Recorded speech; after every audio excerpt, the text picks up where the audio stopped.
action game set within a mythical Rome, Ryse is a bombastic expression of power. The hero is a soldier of such skill and stature that, when the game is played well, feels unassailable. The strength of its technology makes the details of the world appear realistic and natural, and spends the same effort on bloodshed. With these strengths, Ryse finds a certain measure of glory, but it has its limits. Next-gen gaming wasn't built in a day. The technical prowess of Ryse is made clear in the game's opening moments, and it's not long after that the game demonstrates an aptitude for legionary warfare. The destruction of Rome's enemies is accomplished with the most straightforward weapons of war, and fighting can be rhythmic and precise. One button strikes with your gladius, another button bashes with your shield, which also functions to brush aside incoming attacks with a well-timed button press. This last action is crucial to your survival, and efficiently butchering your opponents is largely a matter of timing. In the best circumstances, you'll time each strike to begin just as the last blow lands, stunning enemies with a shield bash if they get shy about meeting your blade. When they swing, you parry the blow and immediately resume your offensive. Convincing motions are interrupted when the character suddenly changes direction or tumbles like an acrobat, but the ability to quickly react lets you deal with being frequently surrounded on all sides. There are times when your view is obscured or the game stutters and throws off your timing, but in most cases, your skill will carry you through. Executions are the brutal highlight of Ryse's battles.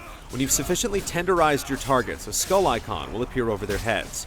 When you squeeze the trigger, you'll enter a choreographed sequence of pitiless slaughter. These executions can become increasingly extravagant as you land more consecutive hits, attaching dramatic weight to the act of killing.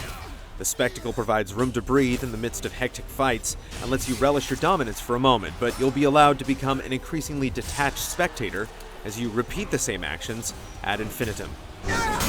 Your victims too often look like willing participants in their own murders, sliding into place like props or appearing to charge in or fall on cue. And while the game rewards you with points for hitting the correct button at the proper time, the scene will play out the same way whether you hit the right button, the wrong button, or no button at all. It's hard not to grow complacent when you realize your continued involvement in a man's death and dismemberment is largely optional, particularly when you're doing something you've literally done 100 times before. Responsive controls and steady momentum will keep you engaged in Ryse's constant war-making, but repetition unavoidably dulls the edge. The story that runs parallel to your actions will see our hero Marius promoted to Centurion and later take on the persona of a legendary warrior to pursue his vengeance in the arena. But this sense of growth is never shared with the player.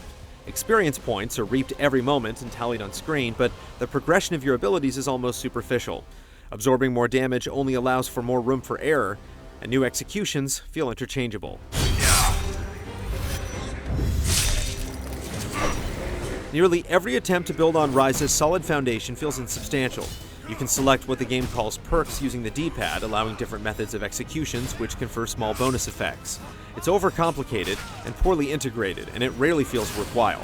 Restoring your health is the only truly indispensable option, and while you may sometimes want to build focus faster to go into a time-slowing frenzy, this highly effective attack looks less than impressive.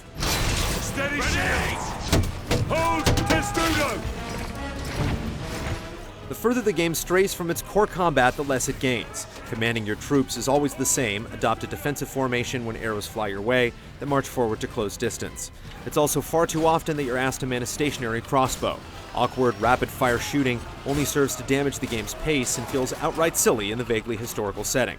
An odd lock-on mechanic makes the simple act of throwing a javelin clumsy, and later on, what should be exciting battles against singularly powerful opponents feels like simplistic back-and-forth exchanges.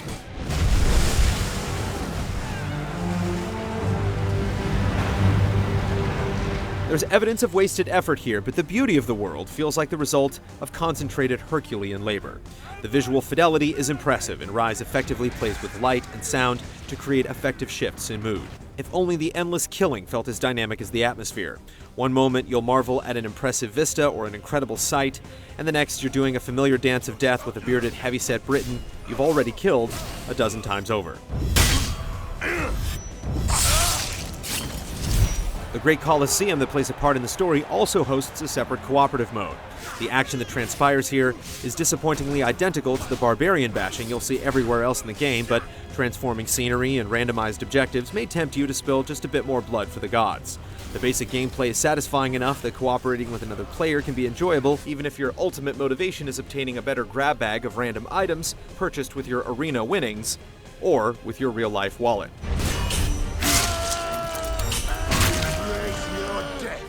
Ryse is well suited to make its entrance alongside a new console, as some of its faults can be overlooked for its commendable bravado and convincing demonstration of power.